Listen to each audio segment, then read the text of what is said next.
Welcome to the 5 College Intersex Symposium.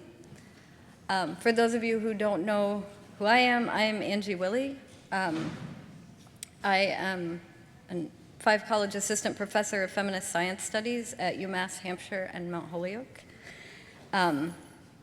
First, I want to thank all the folks who made this happen, then I'll share with you a little bit about the genesis of the event and introduce our first speaker.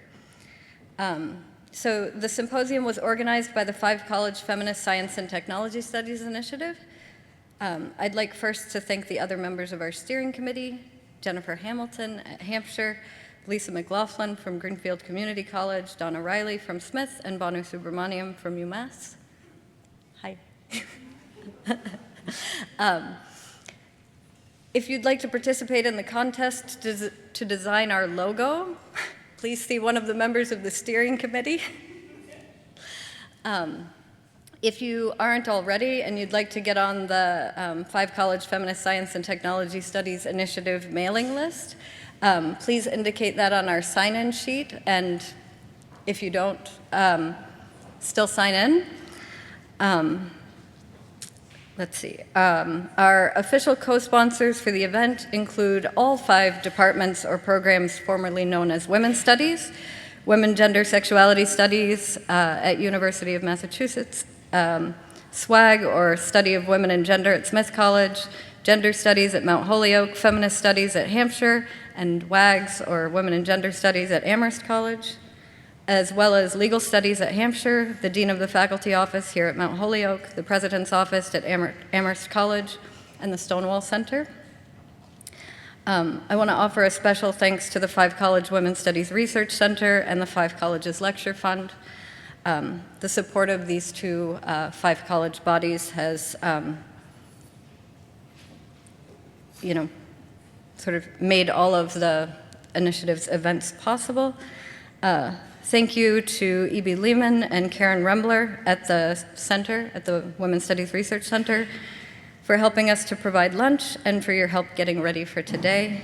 I'd also like to thank the center for hosting and helping plan the follow-up syllabus workshop, Beyond the 5 Sexes, Teaching Intersex and Women's Studies, which will take place at the center on the afternoon, we think, of Friday, November 16th. If you're on our mailing list, either of our mailing lists, you'll get information about that event. Thank you to Erica and Molly, our local feminist caterers, for cooking us a lunch that no animals were harmed in the making of. From it's all vegan, almost all gluten-free. No nuts and other allergens. It's as eater-friendly as possible, and from ingredients from farms nearby and local vendors. Also, a huge thanks to Caitlin Utter, a student here at Mount Holyoke doing an independent study on intersex with me this semester. She set up and manages our Facebook page and sent you that lovely Evite. She chalked and hung posters on all 5 campuses and is also organizing a follow-up event later in the fall. We'll keep you posted. Many of you have talked and emailed with her leading up to the event. We would have only needed maybe 6 or 8 chairs if it weren't for Caitlin, so thank you, Caitlin. Thanks are due, too, to the staff in Women, Gender, Sexuality Studies at UMass and Gender Studies here at Mount Holyoke. Thank you to Bridget for helping manage logistics here at Mount Holyoke and for bringing over our coffee this morning. Thank you to Linda at UMass, who designed our lovely posters and without whom the speakers wouldn't have gotten here. Linda also helps me to manage the Feminist Science and Technology Studies Initiative budget, so we can pay for things like this. And to all of you who keep these conversations happening in your classrooms and other communities, thank you, and thank you for being here. I also want to let everyone know that we will be filming the event, so if that makes you feel shy about asking questions, you should know. So briefly, super briefly, the seed for this event was a conversation between myself and Banu Subramaniam. Can you wave? So I feel less alone up here. Okay. At 4S, the Society for Social Studies of Science conference last year, or in a hotel room in Cleveland, which makes for better storytelling.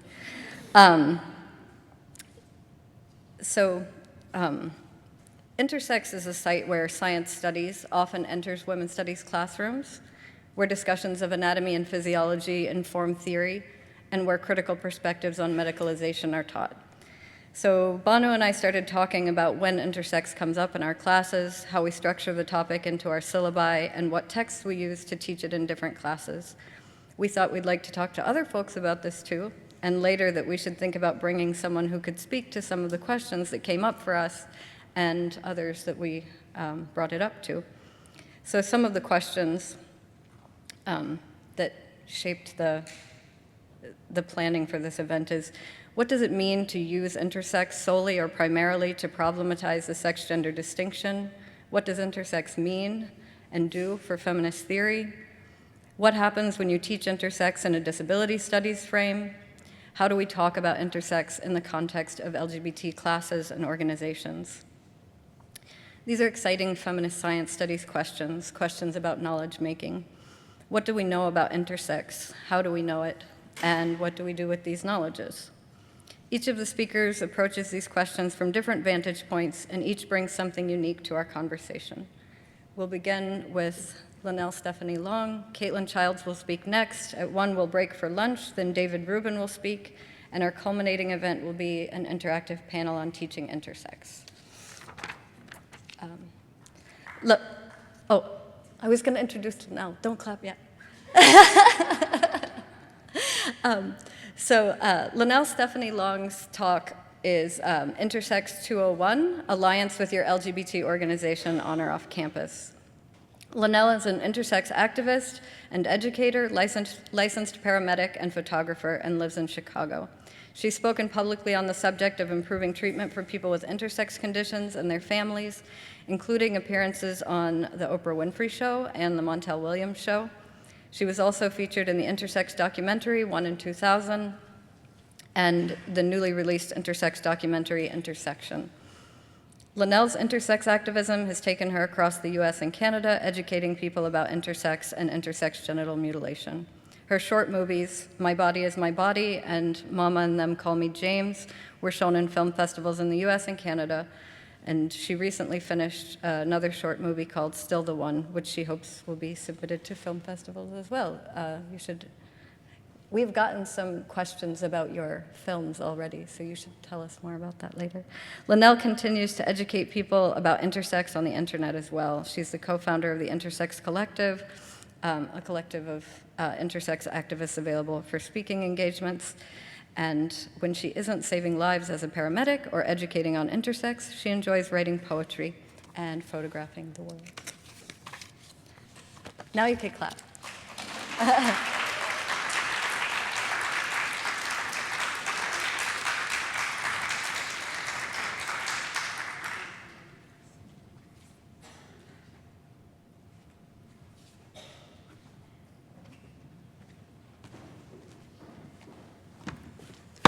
Good morning.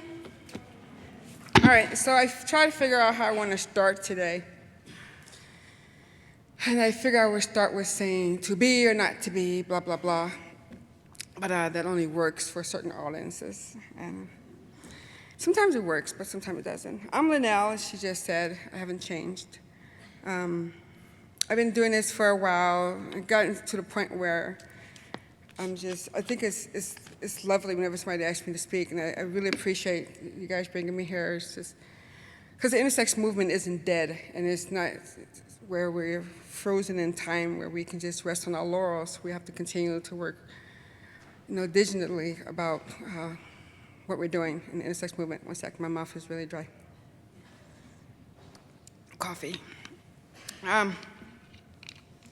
So when Angie asked me to speak today, and I submitted a couple of workshops. One is Intersex 201, what is intersex, and one is Intersex 101 and 201.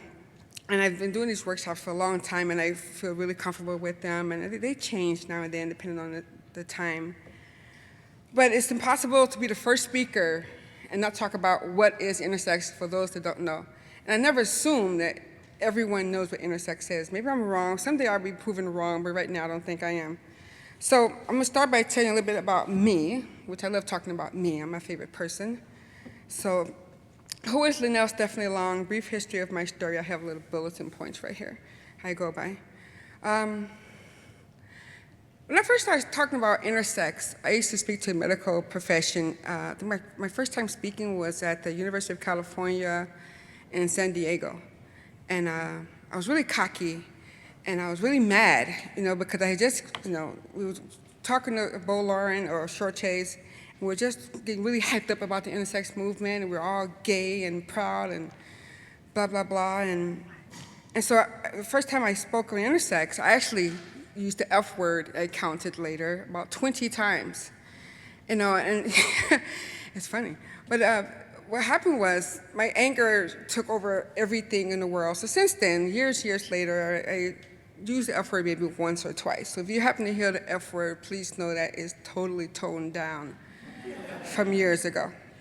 I was born in Chicago, south side of Chicago. My mom, single parent of 8 kids, a minister. And so my mom, I think she only wanted a healthy kid. I don't think she was malicious in her intent of turning me over to the University of Chicago Hospital. I don't think she meant the harm that, that I had to endure for years and years and years. I think that her religion taught her that God would fix everything, if not, the medical profession will. So when I was born with hypospadias, which is where the urethra is at the top of the penis instead of, the bottom of the penis is at the top. I was born with a bifid scrotum, which means that the scrotum was open like a labia. The doctor told my mom at that time, well, your son is going to have hormonal replacement. I didn't hear any of this until my mom died. My mom died in '96. And it was really sad because my mom and I was just coming to terms with accepting me. I had came out as intersex. I had changed my name, and it was fabulous in all my intent and glory. And my mom still had trouble accepting me as her daughter because her religion taught her that if I believed in God enough, that I will eventually accept that I am her son and do everything thereafter to be her son. And it didn't work. I endured years of testosterone injections to try to make me into a boy, hospitalizations every year. I was so hypnotized by the medical profession that for the first 5 years, they say, okay, every summer when you're out of school, we're going to bring you here and do tests. So the problems at home with being one child of 8, you don't seem to get enough love, so you start falling into where you get attention. So I would sometimes volunteer to go in a hospital to do tests, and this lasted from 10 years, from the age of 8 to the age of 18. And when I got 18 years old, I got tired of testosterone. I was on testosterone for like 4 years at that time. I was getting sick. The doctors told me, I used to say this all the time, that we make you better, stronger, faster than before. The doctors told me that we can make you into a guy where women will love you. And I was like, and we can give you this huge cock. And I was like, fabulous.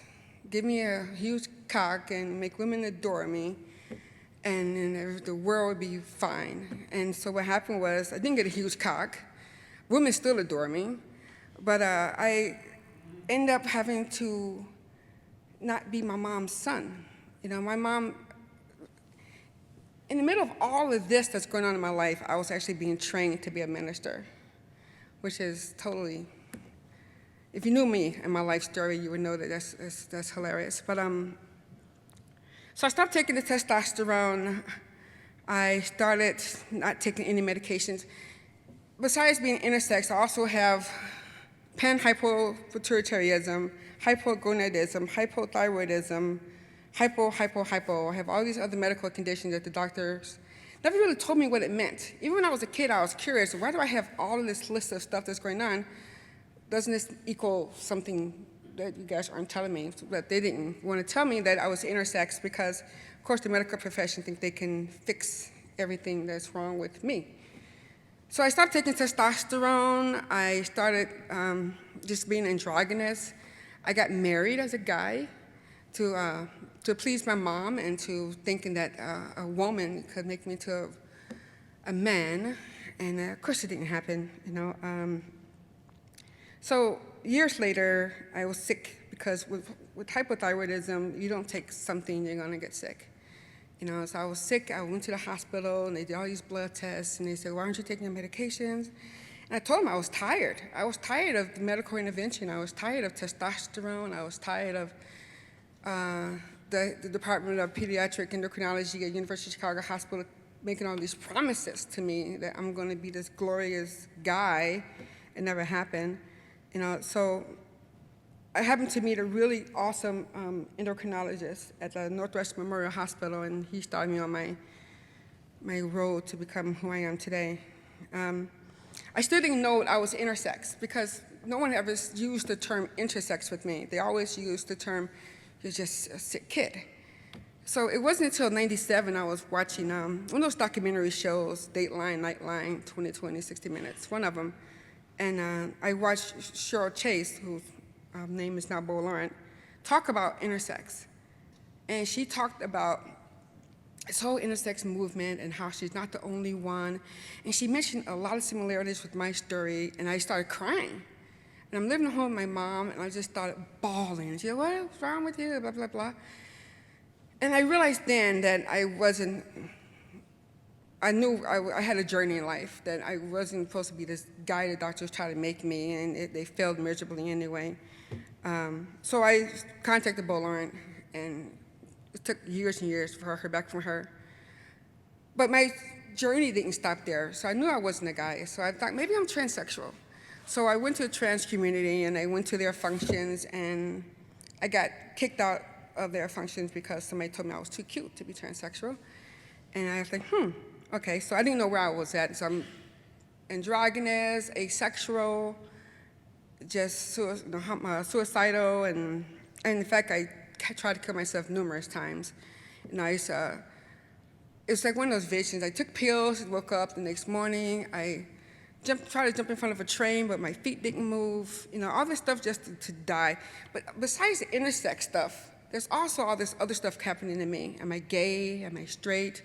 You know, I went through this whole journey of being attracted to guys, being attracted to women, and, you know, so when I finally was able to meet with Bo Laurent, Cheryl Chase, and I was at the Gender Pact conference in DC, like 2000, 2001, and she helped me get my medical records from the University of Chicago Hospital, and we went through my medical records, and she explained it to me in a way I understood, and of course I cried some more, and like 2 years later, I met my first intersex person besides Bo Laurent.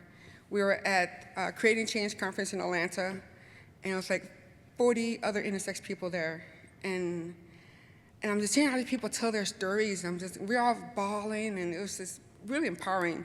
You know, in the beginning of the intersex community, if I'm talking too fast, let me know. In the beginning of the intersex movement, we came together, not just gay, lesbian, but heterosexual, intersex people, and we embraced the term intersex. You know, intersex was a term of endearment. It was empowerment. It was like, fuck you, number one. For everything you did to our bodies, we're still here, and we're still gonna kick ass and be, you know, powerful intersex activists. You know, and so I got my medical records, and I read through all this stuff, and I realized you know, when you're a kid and you're in a hospital, you're just a kid in a hospital, you know, and I remember just laying in bed with IVs in both arms, and so when you're a kid, life goes really slow, so you don't really think about what's going on. You just realize you're fucked up too, and you're laying there with IVs in your arms, and life is messed up. But when you become an adult and you look at your medical records, you know, with someone who have knowledge of reading the doctor's scribble, you know, you realize, you know, what they try to do to you. I think they almost succeeded in destroying my spirit, but they really, really try to break me down as a human being before I can believe the lies they're telling me that I'm this guy and that I'm this person that's gonna have this huge cock and everything. But meeting Bo Lauren was the greatest thing that ever happened to me. I mean, I started to accept that I'm intersex. I changed my name in '95 before I met her, actually.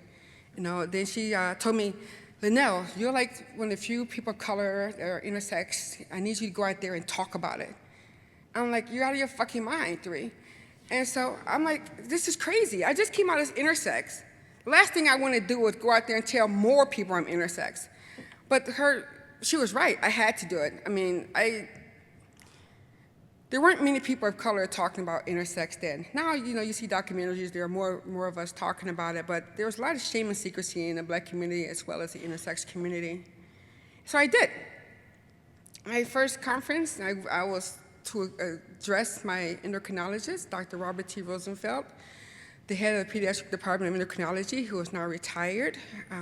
I had my posse with me, a bunch of intersex people, and it felt really empowering to face this guy face to face and tell him what he did to me was wrong, and that he said, well, your mom approved of everything, your mom consented, she signed the forms, blah, blah, blah. But like I said, my mom wanted a healthy child, whatever it costs, she wanted a healthy kid. So I don't blame my mom, I blame the medical profession, because I think a long time ago they could have said, listen, this is not working, so we need to go to plan B, which is that she wants to be a girl, let her be a girl.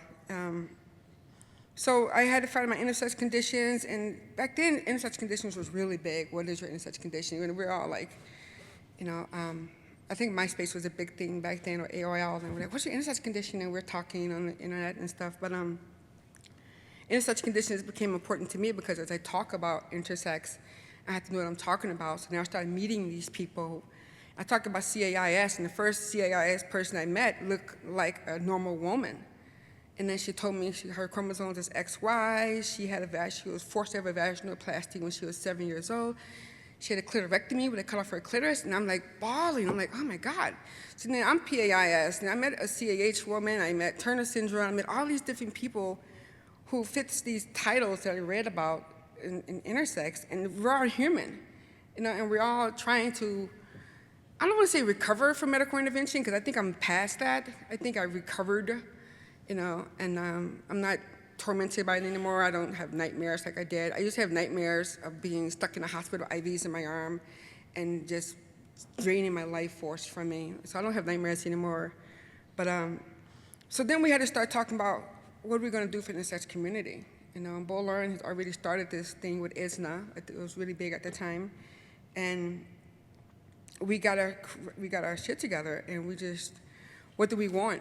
We started addressing the medical community. We started going to all of these colleges and campuses and talking about intersex. And then what happened was the focus shift from being intersex adults to intersex kids. But the adults were still there. We're still like, wait, hold up, I'm still here. What are we going to do for us? So then we had to realize that we had to have our own support group. And as our own support group, we realized that the majority of intersex people are gay and lesbian, which is like, interesting. Everybody that knows that's intersex is there. I say intersex, not DSD, because DSD is heterosexual, intersex is lesbian, gay, trans, whatever, blah, blah, blah. But so when I talk about alliance with your LGBT organization, I talk about adding the I to your organization. A lot of people in the intersex community a lot of us want to add the I. Then there's those other people that, are saying, well, intersex, if you add the I, it would mean that we're all gay, blah, blah, blah. But I'm not talking about, and please remember this, I don't speak for the entire intersex community.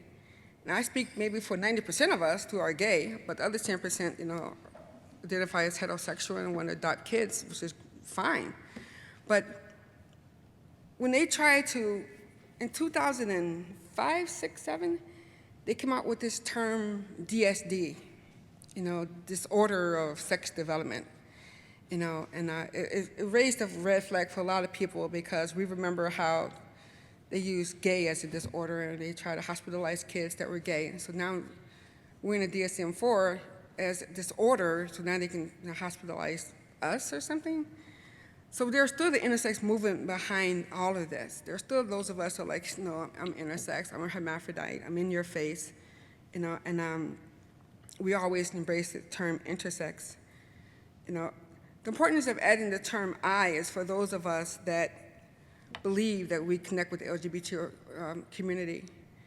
When the intersex movement first started, that's how we got started. We didn't get started with the straight community, we got started with the gay community. And Cheryl Chase would go to college campuses and associate and alliance ourselves with the gay community.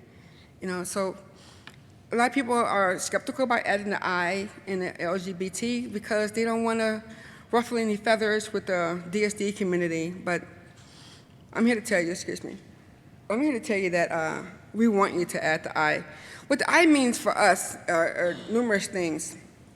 The I mean for us is, first of all, we're intersex, and the intersex visibility is still out there. It's not going away. It's not hidden. It's not hidden under the DSD term. It's not in someone's closet, with the hermaphrodite flag. We're still in your face, and we're still very much appreciate and accept the term and love the term intersex. I could never say I'm Linnell Stephanie Long and I'm a DSD activist. That doesn't fit right to me and doesn't sound right. And besides, my roots, my nature, my background is in intersex movement. So what I'm here today talking about is just what we can do to add the I to your organization. And this is really important because if you're taking notes, please write this down. It's really, really important to add the I to your organization. It's really important if you want to help out with the intersex movement to do the following things. First of all, add the I. If you hear somebody say, well, I don't want to add the I, just remember they only speak for the 10% of the intersex movement. 90% of us want you to add the I. There's tons of books. When I first came out as intersex, I think there were 2 books out of intersex. Alice Drager had one, The Medical Intervention of Hermaphrodites, and I think it's a couple of them, but Susan Foster, something like that, Fester, Sterling, anyway, I forgot her name. But she had a book out, The 5 Sex, or I'll look her out about the 5 sexes. And we asked college campuses, okay, well, maybe you can buy these for your library, and people come into your library and you can, they ask for intersex material, and here you go. But now there's tons of stuff out about the intersex community. I mean, there's books, movies, not a movie yet, I haven't been asked to start any movies, but there's books, documentaries, films. My favorite film, I hope you guys saw this, is XXXY. And I think it's this Australian movie about this girl with CAH. And have anyone seen that? XXY, yes. I own a copy of it, and I saw it at this film festival one time, and I cried, and I just adore that movie. And if you haven't seen it, I'm sure it's on Netflix. Well, it is on Netflix because it's in my queue. The public library has it. It's called XXY, and it's a foreign movie, but it's really awesome. There's a lot of documentaries out now about intersex. A couple of them are men. One in 2000 is a big one. It's one of the first big ones that came out. AJ Clearway is a producer, and she contacted me one day and said, hey, I'm doing a documentary, I want you in it. I'm like, okay. So she came to Chicago, and we talked, and I just love her. She's fucking awesome. And so then other people started realizing that the intersex movement isn't dead, so we need to do something else. So there's more documentaries out. Intersection is a new one that I'm in, and Caitlin Childs is in, and it's really a powerful documentary. And the way Mandy Mitchell, who's also an intersex woman, the way she did it, it was like she was coming to our town and finding these intersex people all over the world and interviewing us, and it was really classy. I really love the way she did that. It's also Intersex Awareness Day. It's not DSD Awareness Day, it's Intersex Awareness Day, so don't feel bad if you're not addressing the 10% of the intersex community. October 26th has always been Intersex Awareness Day, and when we first started the Intersex movement, we were asking people to bring someone intersex to your college campus, October 26th, or show a movie, or show a documentary, or do something just to raise awareness in the intersex community, or your college campus. The most important thing for me about coming to college campuses is seeing all the young faces, and seeing how many people, are eager to learn about what is intersex and what is DSD and what is whatever term you're looking for. But with that, also, I think you have a responsibility not just to learn what it is, but to spread the message about what intersex is. This isn't just something that's going to go away. I mean, this is 2012, almost 2013. Intersex movement started in '97. We're getting more visibility, and we're coming out there. And Jodie Foster, not Jodie Foster, what's her name? It's not Jodie Foster. What's the actress that's intersex?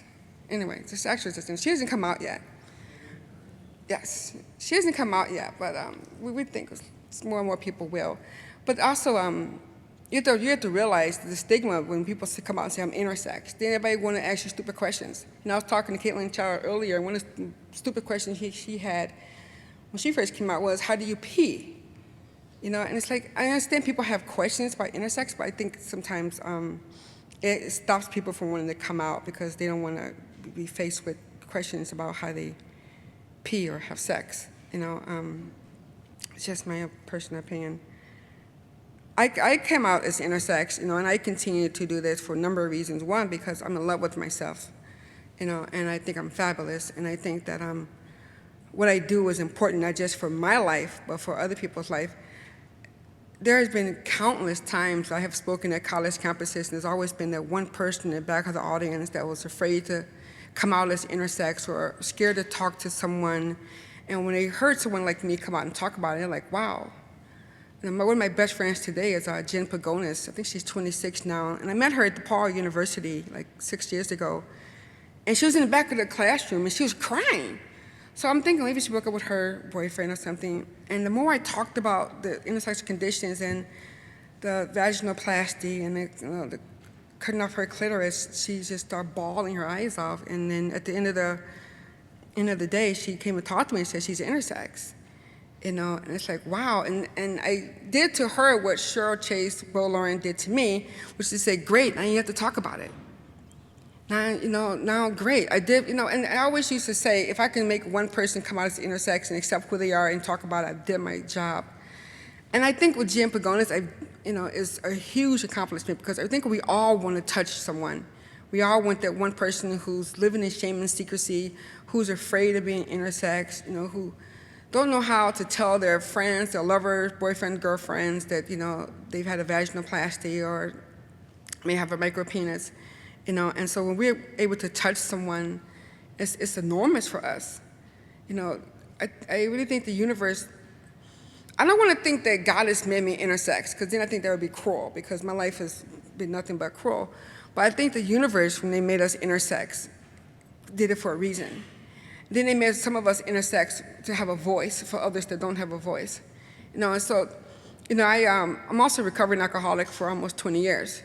And I was reading an AA book one day, and it said, why am I alcoholic? And it said, why were we chosen? And it was talking about how God has a purpose for you. So I think as being intersex, God has a purpose for us. I used to tell people that I think it's the next stage of evolution, and I believed that too. I thought that one day we'll all be intersex or hermaphrodites, which would be awesome. But I think that when we're out here talking about it, we're doing it because no matter how afraid we are to come up on stage or how scared we are in the beginning, we know that this is important work. This is some serious stuff, and we're still trying to save lives with babies that are born with intersex conditions. But there's a whole new organization, the Court Alliance, are working with babies. For those of us that have been in the intersex movement for a long time, we need to not just worry about the babies, but the adults. Because there are still a lot of adults that live on the internet, that you never see at intersex conventions or you never meet in person, but they're afraid to come out because they're afraid what people may think. They may not be as passable, or they may have ugly scars from their genital torture, manipulation, mutilation, manipulation, that's the new one. So when they meet someone that's intersex, they're able to come out, and to smile, and like when I first met those 40 people that were intersex in Atlanta, I think it was the first time I smiled in years. It was the first time I felt like I was a part of something and I wasn't alone. I think the worst feeling in the world is just like when you're 13 and you're gay, you think that you're the only person in the world that's 13 and gay. Another worst feeling in the world is when you're 20, 30-something, intersex, trans, and you think you're the only person in the world. But what I love about, we were talking to people earlier about how they say they hate Facebook. What I love about Facebook is that there are so many organizations out there that are still working hard on the intersex movement. OII is an Organization for Intersex International. It's a huge international organization, and it's based on talking strictly about intersex. And I think a lot of people may be skeptical about OII because of some of the stuff they've done when the DSD movement started. But one of my good friends, Hida Valori, is in charge of OII now, and this work that she's doing is phenomenal.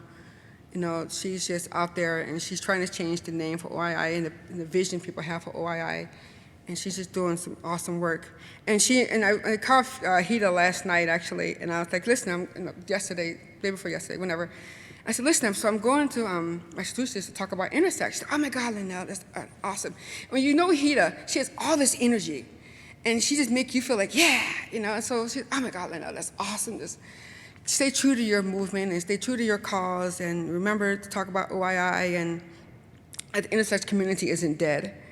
Since DSD came out, a lot of us have been forced to in the closet. A lot of us are afraid to talk about intersex now because this DSD movement, but you have to realize DSD is for us what, like I said, when they tried to hospitalize gay people back in the 70s. It's not something we want to embrace.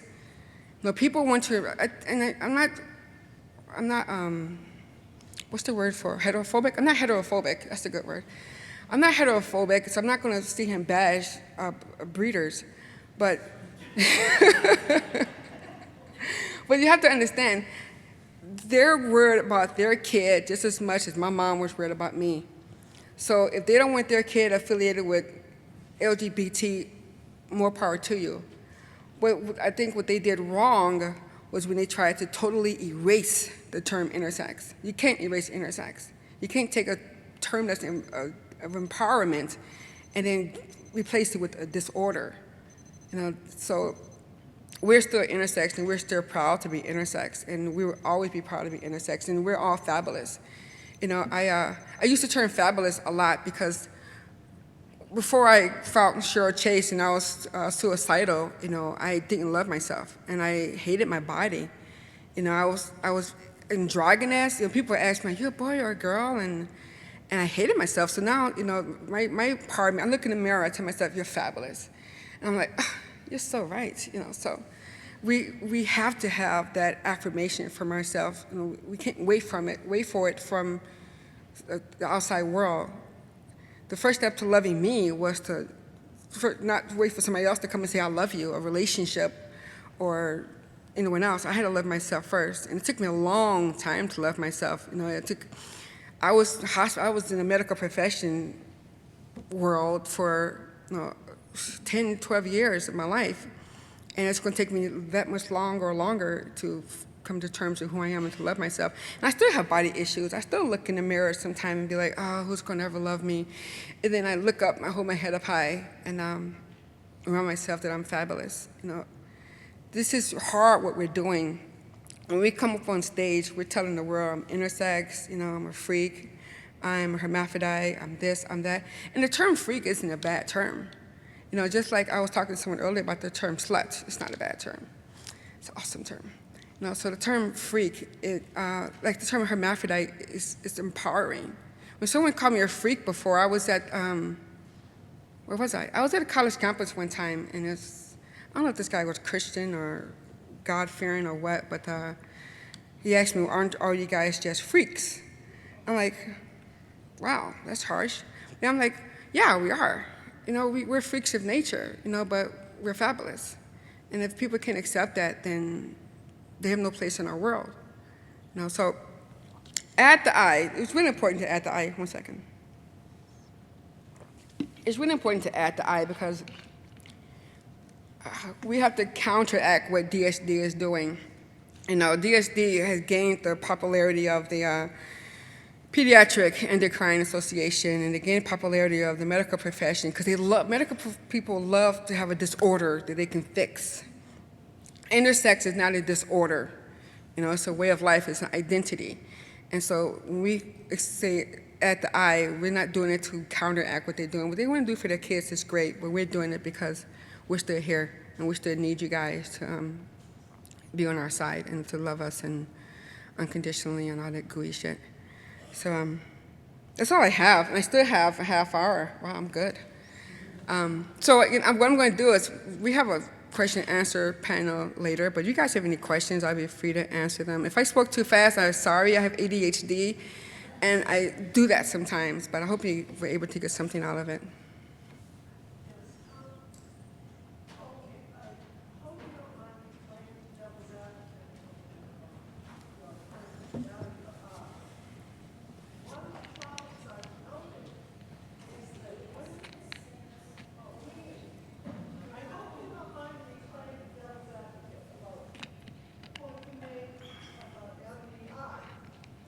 About MDI? Okay, go ahead. One problem I noticed is when you do Google search on Intersex, you'll get tens of thousands of hits. A lot of them are organizations that have added the I. If you contact 99% of those organizations and ask them what resources they have for intersex, or if they have intersex members, they'll say no. You like the idea of adding the I. And that means that basically all these organizations that have added the I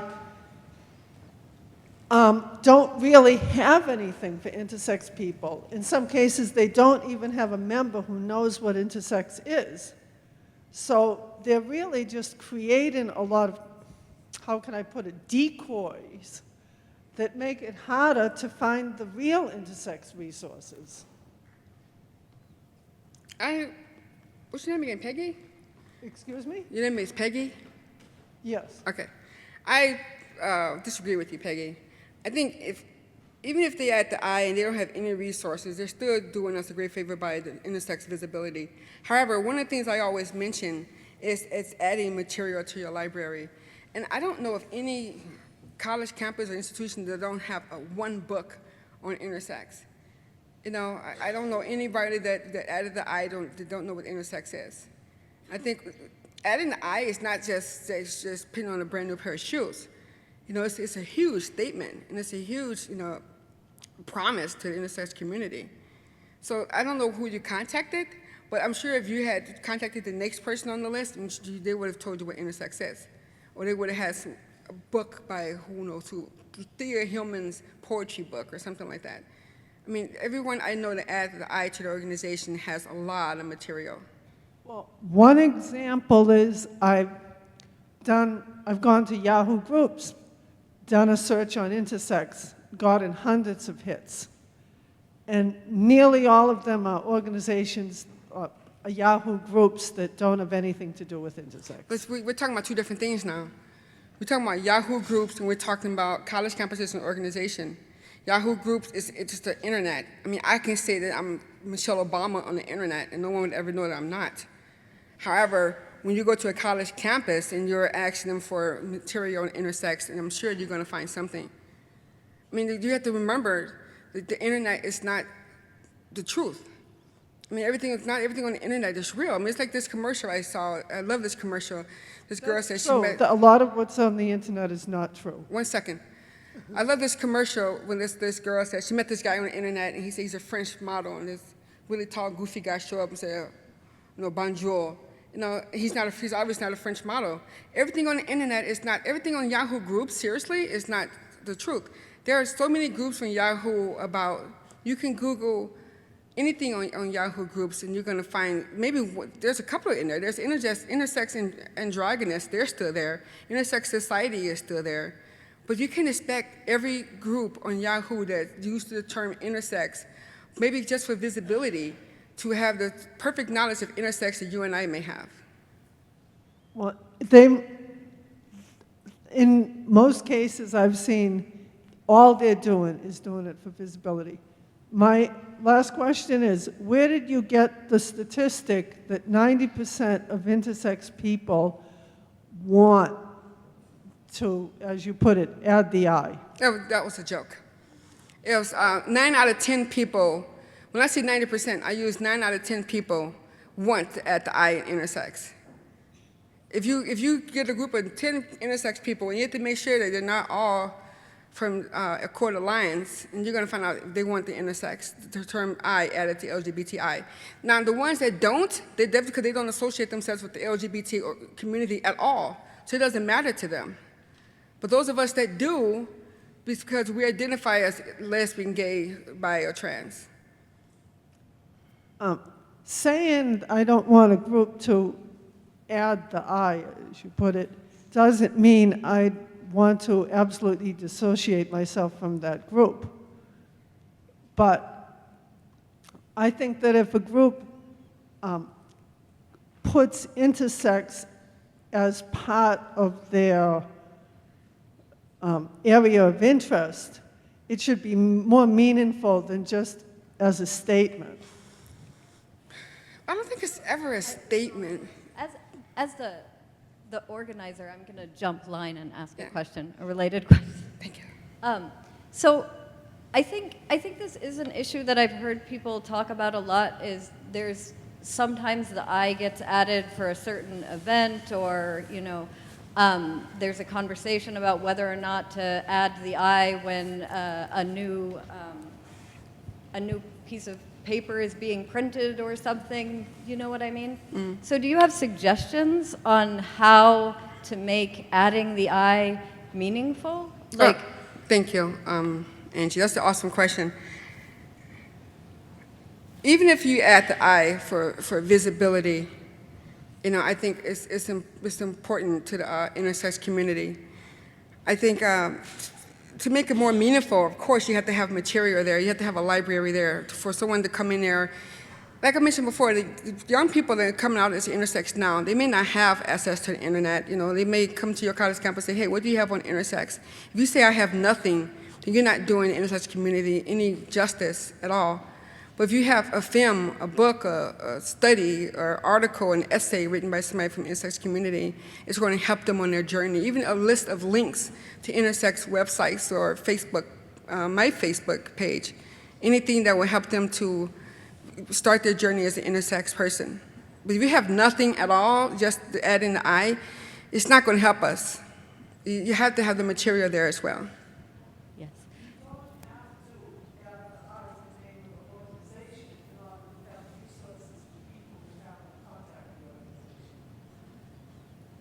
Okay. And there's a great list of resources on the table in the back. If you're in a position to advocate for adding the I, you should look at it. Yeah. Let me just say something real quick about adding the I. I'm sorry, I get your question. You know, it's in the beginning of the intersex community, all we had was each other. And then we had organizations that would embrace and accept us, you know, to the organization by adding the I. You know, it's just like somebody come out and say, hey, I'm gay. You know, they have the G in there, the LGBT. You know, but the intersex community, those of us that identify as gay or lesbian, we deserve to have the I. I'm not saying just to add the I to any organization or any Yahoo group. I'm saying to make sure the material is there as well. I'm saying to make sure you do your homework, you know what intersex is. But it has to have a library. You have to have something to show people that are coming out in the intersex community that needs something to help them find on their journey. Right here. Another question, there, hands up.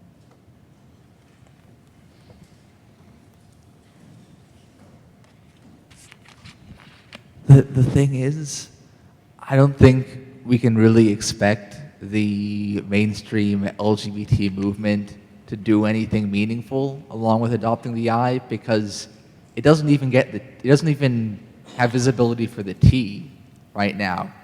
You know, and in the most mainstream branches of the LGBT movement, the B is silent too.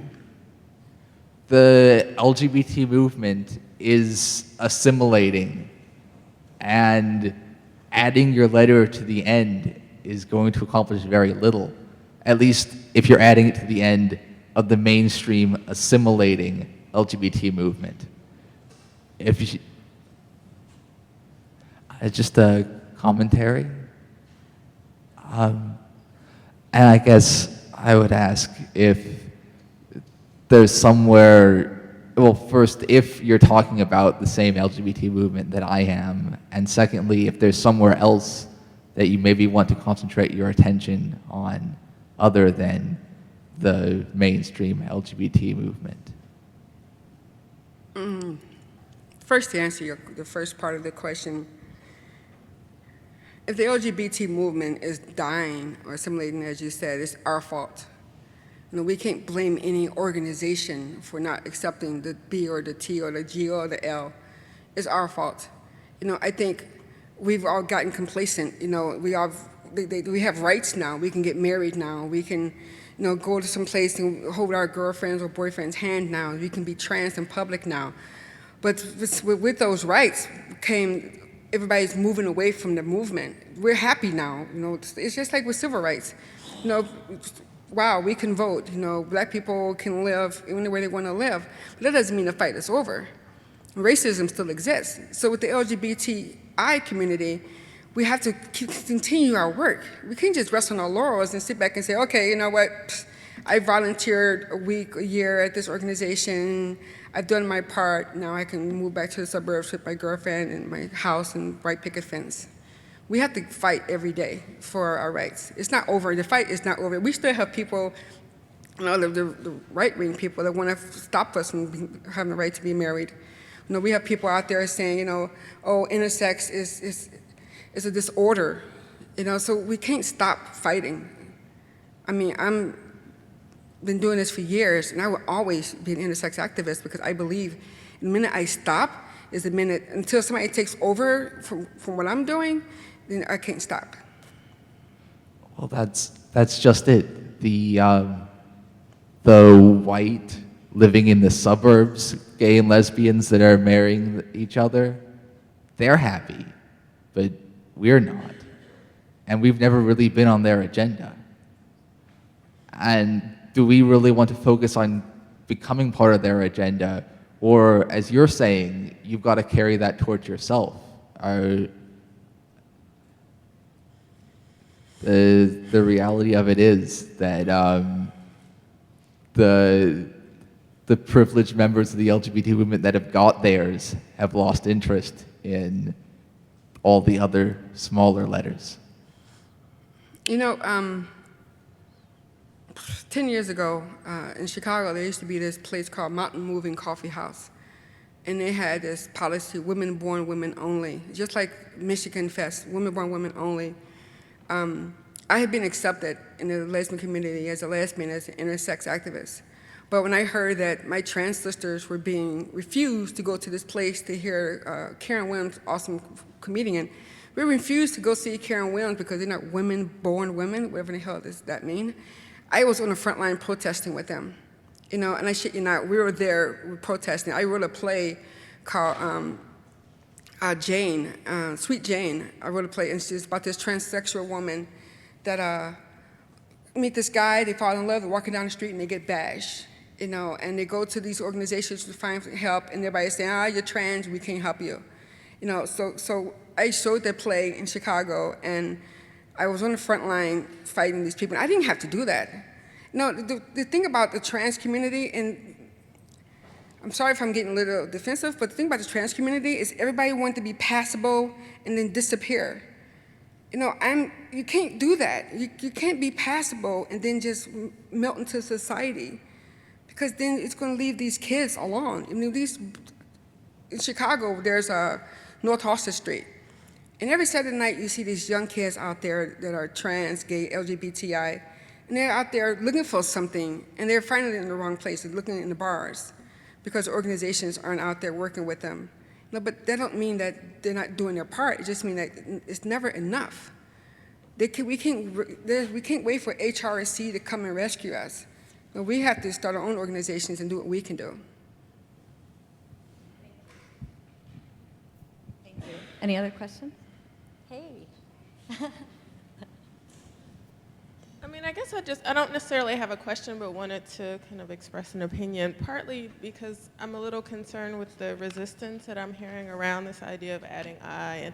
And I just want to say that, any movement has to start somewhere. And, it sounds like that's one way to kind of start and bring awareness in this space. I agree with you that, the LGBT movement is still not as embracing of the trans movement, but it's a lot better than it was 20 years ago. It's a lot better than it was 10 years ago. There's progress made, and part of that progress started by adding T to the movement, right? And we continue to forge forth and add some more information. There's more awareness. There's more people active in the movement because it started at a certain place. And there's always been resistance for movements, even in the civil rights movement. Some of the people that resisted the start of that were even black folks at that point saying, why are you doing this? We can't, the system is so big, there's nothing we can do to, why are you even trying? But yet there were people who persisted ahead in it anyway and said, we need our rights, we need visibility, et cetera, right? And so, there's always a starting point, and I do feel like at least adding the I as a starting point in this space. Now, not everybody is gonna be completely knowledgeable, but with that start, I'm guessing the hope is 10 years from now, we'll be in a better space in terms of the knowledge and the information and the support systems. 20 years from now, we'll be in this space. But if we don't start somewhere, then how are we going to progress if there's not a starting point in that space? Thank you. Other folks?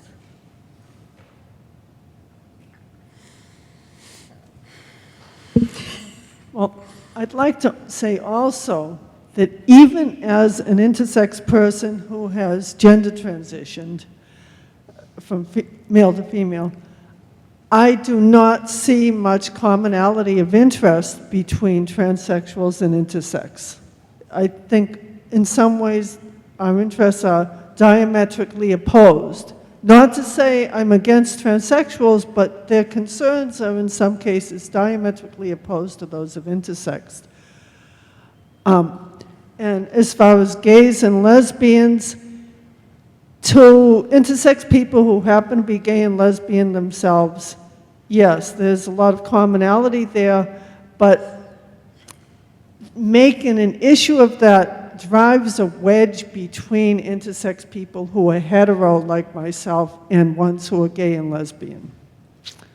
So I don't think it's a matter of making progress by adding the I. I think it's basically not a fruitful avenue for progress. Well, like I said, dearest Peggy, there are organizations for you. Court Alliance will welcome you with open arms because most of them are heterosexual. But when I speak for the people that want to add the I, we're gay and lesbian identified. We're trans identified. Most people I know in the intersex community are gay. So I can't speak for heterosexual people in the intersex community. I can only speak for those that I know that are LGBTI. I don't think so. I think that you have your movement, which is the DSD, we have ours. And I think there's room for more than one. What's your name? Like I was telling her earlier, there's room for more than one party. We each can have a party. And we don't have to have this or that. We don't have to have DSD or intersex. We can have both.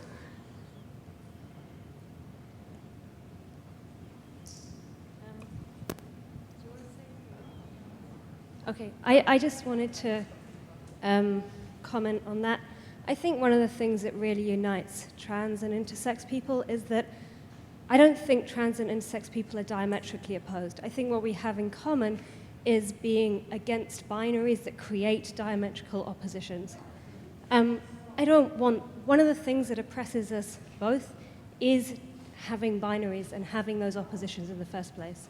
So that's why I believe that there are lots of resonances between trans and intersex people. You see, I wouldn't say that we need to have our own parties. I would say that it's time for us to start a new party together that's not assimilationist the way that the current LGBT movement is.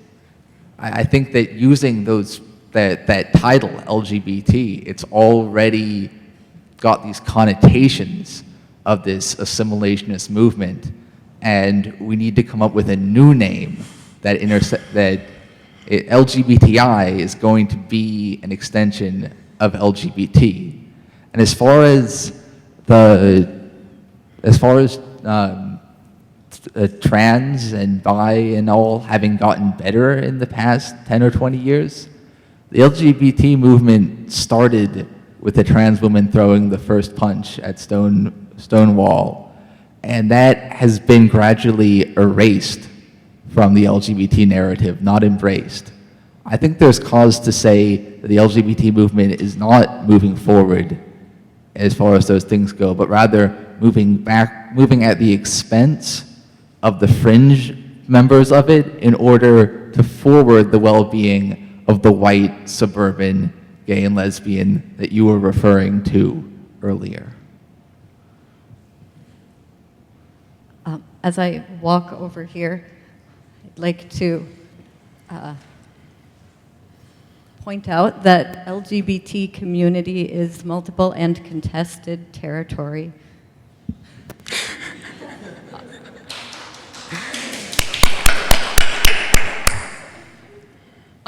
Speaking as a trans boy myself. Can you stand up, please? Sure. Speaking as a trans boy myself, I don't think that the trans and intersex movements are diametrically opposed. I think like there's different approaches. And just speaking about the heterosexual intersex people feeling odd about the queer thing, there are trans people who identify as heterosexual, but are still in the movement, so I don't feel like it has to be alienating to intersex people. Obviously, I can't dictate anyone's feelings, and anyone who wants to identify however they want to should, but I don't feel like it has to necessarily be alienating. Thank you. Thank you. Oh, it's 10:30. Here, time for one more question.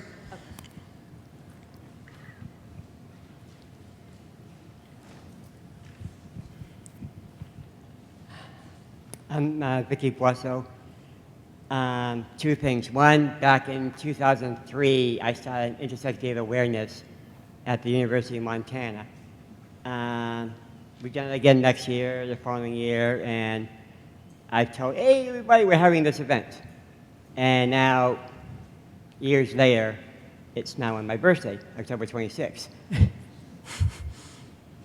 That's kind of like the founding of it, back in 2003. On the trans and intersex, and my partner is transitioning from male to female, and living with her and dealing with, talking with other trans people, I've developed a workshop and a lecture based on the similarities and differences that we have. Some of the similarities is, especially between me and her and this lovely lady up here, fabulous lady, is surgeries. I've had a bunch of normalizing surgeries, hormones, name changes, transitioning genders twice, having operations from both to male to female, so I've done it twice. All that stuff we have in common. The difference is what my body is forced to do against my will, especially at the ripe old age of 1, having my name changed and sex changed and gender marker changed and all that kind of stuff at age 1. She wants it. She wants the name change. She wants the surgery. She wants the hormones. So everything I'm forced to do is what she wants. She wants everything that I am forced to do. So that we do have a lot of similarities. We've noticed all that, but that's the main differences. Everything she wants, I'm forced to do. So I have to live here. And between her, me, and others like us, we need to speak out. We need to talk to others. We need to say, hey, wait a minute. No, don't do any surgeries on my body without my informed consent. Trans people, they got that. You know, they have informed consent. You know, I have to tell you first before giving you hormones. I have to explain everything about it. With us, it's like, here, take these, you know, take these testosterone shots. I've had them for years too, unfortunately against my will, and it's done nothing. My body just ignores it. And, you know, it's been forced upon me, you know. Instead of getting informed consent, it's like, here, have this shot.